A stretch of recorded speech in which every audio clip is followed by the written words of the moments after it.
전능하사 천지를 만드신 하나님 아버지를 내가 믿사오며 그 외아들 우리 주 예수 그리스도를 믿사오니 이는 성령으로 잉태하사 동정녀 마리아에게 나시고 본디오 빌라도에게 고난을 받으사 십자가에 못 박혀 죽으시고 장사한 지 사흘 만에 죽은 자 가운데서 다시 살아나시며 하늘에 오르사 전능하신 하나님 우편에 앉아 계시다가 저희로서 산 자와 죽은 자를 심판하러 오시리라.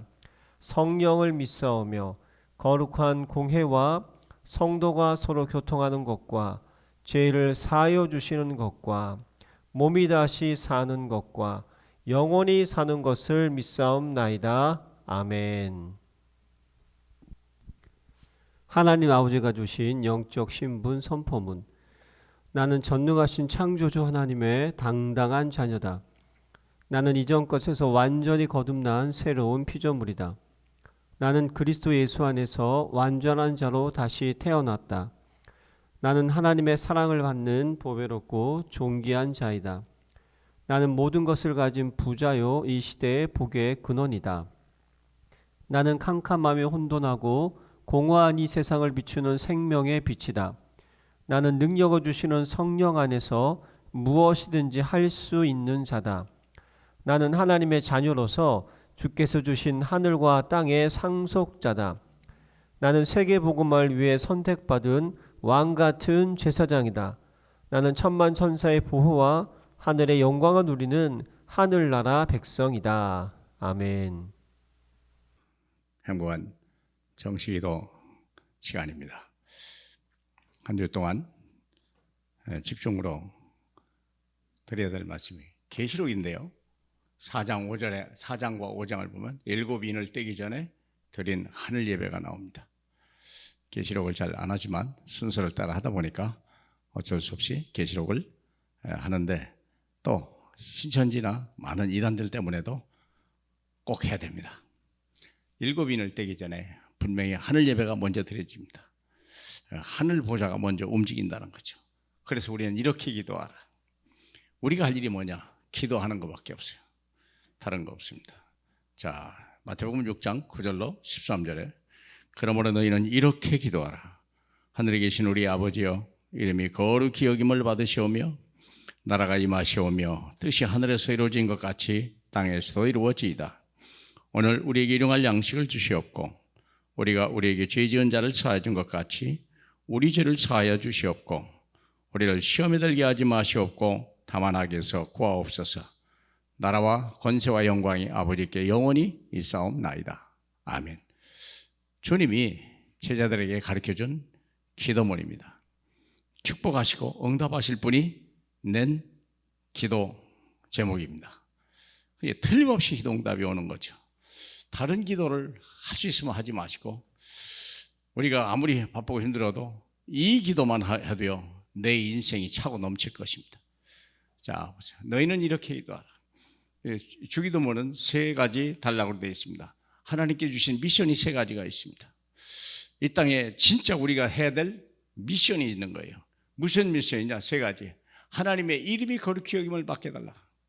온 세상에 하나님의 이름을 불러야 되거든요. 하나님보다 더 높은 이름이 없기 때문에 우리는 마땅히 하나님의 형상을 지음을 받은 사람은 마땅히 하나님의 이름을 불러야 됩니다. 하나님의 이름이 누굽니까? 신약에는, 구약에는 여호와 하나님이고 신약에는요 이 땅에 직접 찾아오신 하나님의 이름 예수 그리스도이십니다. 그 예수의 이름을 거룩히 여기며 구별하게 해달라. 가장 높이 존경을 받는 그 이름 예수 이름이 되게 해달라. 그 이름으로 우리는 하나님 나라가 임하는 겁니다. 이 땅은 마귀의 나라, 이 땅은 멸망의 땅, 이 땅은 사람들이 사는 지배하는 세상입니다.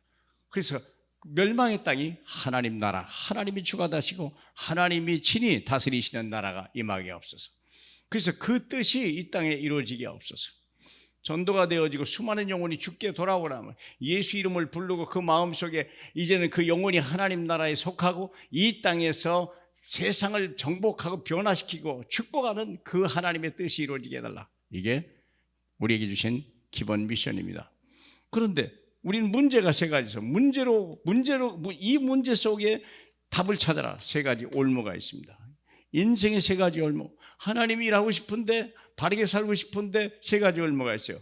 첫째는 의식주 문제입니다. 두 번째는 사랑관계입니다. 세 번째는 마귀 시험입니다. 피할 수가 없습니다. 의식주 어떻게 합니까? 열심히 돈 벌고 맞는 거예요. 그러나 그것이 어느 날 다 무너질 수도 있고요. 그것 가지고 나중에 유산을 남겨놓으면 자식들이 싸움을 하게 되고 많은 두려움이 없죠. 의식주 문제. 그런데 염려하지 말라고 하세요. 너희 하늘 아버지께서 너에게 있어야 할 줄 아시느니라. 너희는 먼저 나라와 의를 구하라. 그러면 이 모든 것을 내라. 의식주 염려하지 마세요. 필요한 거 다 채워주신다고 약속했어요. 두 번째, 사람 때문에 시험 들지 말고 상처받지 마라. 하나님의 말씀을 드려야 되는데 사람의 말을 하나님 말을 같이 하다가 상처받고 이해가 그냥 넘어지고 싸우고 여기서 이해해라. 사람의 말이 듣지 마세요. 참고는 하되 그 따라가지 마세요. 이해하고 수용하고 초월하셔야 됩니다. 사람을 그냥 용서하세요. 그냥 이해하세요. 그렇게 중요한 얘기 아니에요. 그 사람이 내 운명을 바꾸는 게 아닙니다. 그 사람이 나를 어떻게 할 수 있는 건 없습니다. 사람이 우리 어떻게 하겠습니까? 여호와가 내 편이시대. 시편 118편에. 마귀 시험을 이겨야 됩니다. 주의 이름으로 승리하라. 마귀는 우리 넘어지기 위해서 세상 걸 유혹하고 우리를 넘어지게 합니다. 그래서 마귀 시험에 들게 하지 마옵소서. 그리고 우리를 마귀 악에서 구원하옵소서. 예수 이름으로 승리하기 바랍니다. 그러면 영원히 변하지 않는 세 가지 배경이 있습니다. 하나님 나라, 내가 구원받고 하나님의 소속된 백성 나의 나라, 영원히 변하지 않는, 내가 아무리 죄를 져도 이게 변할 수 없습니다. 주님이 내게 주신 내가 주권, 권세, 파워, 그 권세, 그 이름이 주신 권세를 내가 빼앗길 수가 없습니다. 항상 하나님의 자녀가 쓰는 그 이름의 권세, 이게 파워라고 그랬어요. 킹덤 파워입니다. 마지막으로 주님의 영광을 나타내라. 항상 우리는 승리할 수밖에 없다는 거예요. 우리의 끝은 승리입니다. 다 어렵고 힘들 것 같고 쉬는 것 같고 연약한 자 같으나 우리는 아무것도 없는 자 같으나 모든 것을 가진 자예요. 우리는 가난한 자 같으나 많은 사람을 부욕해 하는 겁니다. 우리는요 정말 하나님 부끄러움을 당하는 자가 아니라 항상 기뻐한다고 그랬어요. 왜냐? 주님이 영원히 이 권세를 나의 비경이 되기 때문에 그렇습니다. 사랑하는 여러분, 이렇게 이 기도를 하세요. 그러면 반드시 응답이 올 것이고 여러분은 증인이 될 것이고 저와 여러분은 서밋이 돼서 오고 오는 세대의 증인으로 서고 될 것입니다. 우리 하나님 감사합니다. 주님의 영광만 나타나게 하옵소서. 오직 주님이 가르친 기도, 너희는 이렇게 기도하라고 그랬사오니 우리가 기도할 수 있도록 그 응답이 오지 않더라도 언제 오더라도 반드시 올 것임을 믿는 저희 되게 하옵소서. 예수님 이름으로 기도합니다. 아멘.